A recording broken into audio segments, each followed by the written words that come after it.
તમે કોકની હારે લગ્ન કર્યા છે,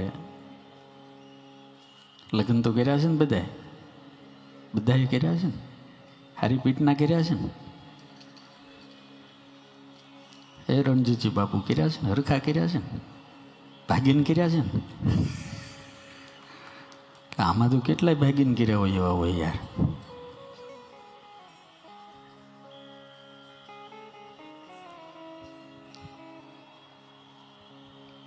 લવ મેરેજ ને એરેન્જમેન્ટ મેરેજ શું કહેવાય?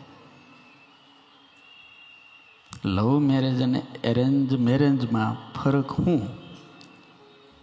તો લવ મેરેજ એટલે ડાયરેક્ટ ફાંસો ખાવો, કોઈને કીધા વગર ખાવો, અચાનક ખાઈ નાખો, એનું નામ લવ મેરેજ. અને એરેન્જ મેરેજ એટલે શું ખબર છે? વ્યવસ્થા કરીને ફાંસો ખાવો, બાકી ખાવો તો ખરો હોય.